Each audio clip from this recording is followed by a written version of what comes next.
Magandang araw po. Ang topic natin is Complete Foundation Design Guidelines as per ACI 318. So, doon sa mga magiging interesado panoorin hanggang sa huli, meron po tayong makikita rito na freebie. Makikita po ninyo kung ano yung importansya nitong video natin. So, hindi na tayo magpapaligoy. Ano po? Simulan na natin. Number 1, sabi ko, isolated footing. Ito yung types of footing. Number 1, isolated footing. Number 2, combined footing.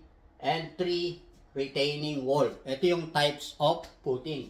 Dito sa side, sa right side, makikita natin yung application of its different types. Yung application ng isolated footing, normally makikita natin yan. Sabi natin dito, residential, offices, commercial buildings, at saka yung mga car park. Diyan natin makikita yung application ng isolated footing.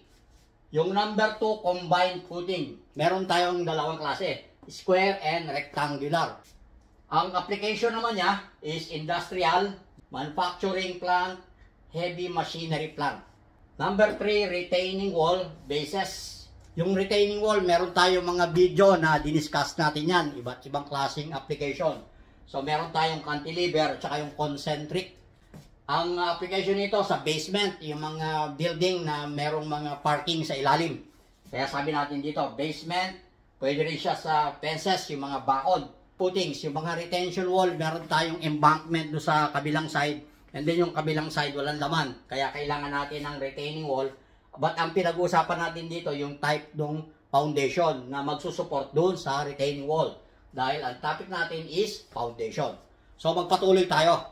So dito makita natin, Roman number 2, significant information needed. Doon sa mga designer, yung mga, lalo na yung mga fresh graduate, importante sa inyo to, malaman ninyo. Kung gagawa kayo ng calculation, structural analysis, na isasabihin natin for building permit, itong mga items na naka-identify dito, useful ito. Kaya nga ang title natin is Complete Guidelines. Although walang calculation, pero kung sa mga engineering student, magkaka-idea kayo kung saan ninyo i-apply yung mga calculation na natutunan ninyo sa school and sa trabaho na rin. Ano po? Ito yung ating mga list. Significant information needed in structural foundation design or yung preparation ng structural analysis for building permit. Number 1, soil type. Kailangan natin i-gather yung mga information na yan. Compressibility ng lupa at saka yung seismic soil type. Sana natin makikita yan sa NSCP or sa ano pang local code sa Pilipinas. Number 2 is building occupancy.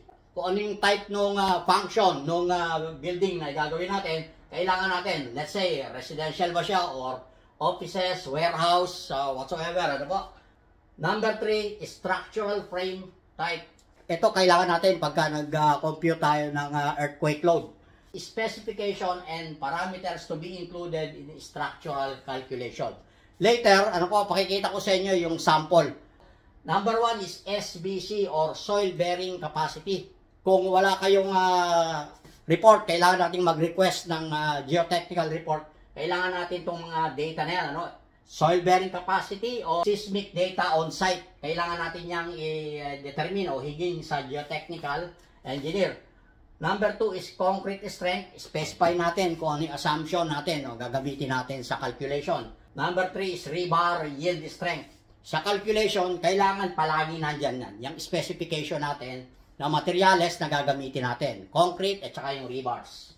Number 4, theoretical analysis and design procedures. Ito yung calculation itself.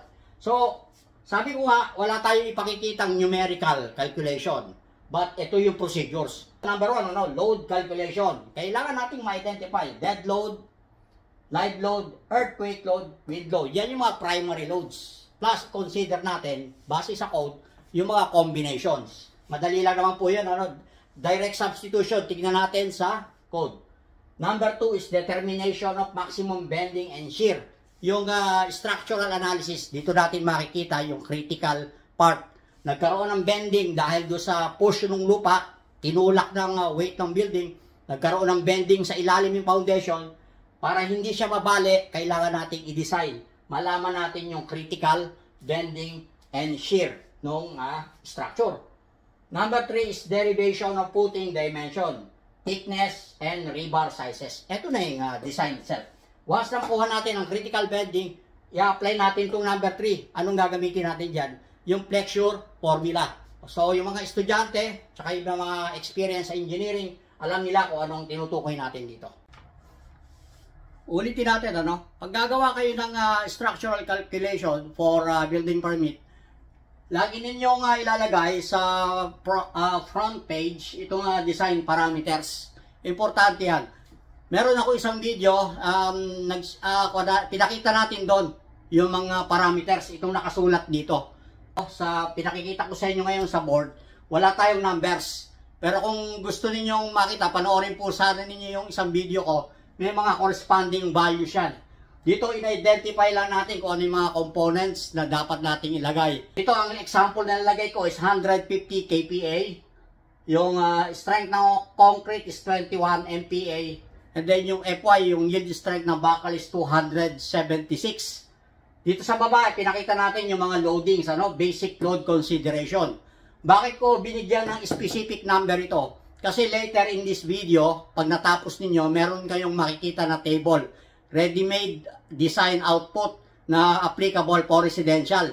Actually, hindi lang for residential, kumpleto yun, different occupancy ng mga buildings. Maraming klase po, ready-made yun, depende dun sa size ng grid lines.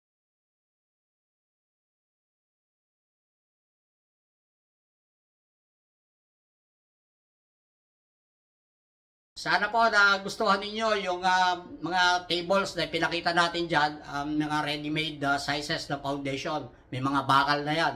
Hindi na kayo mag-compute, especially yung mga magpapagawa ng bahay na rush, makikita na po kagad ninyo dyan kung anong appropriate size ng foundation for, especially for residential.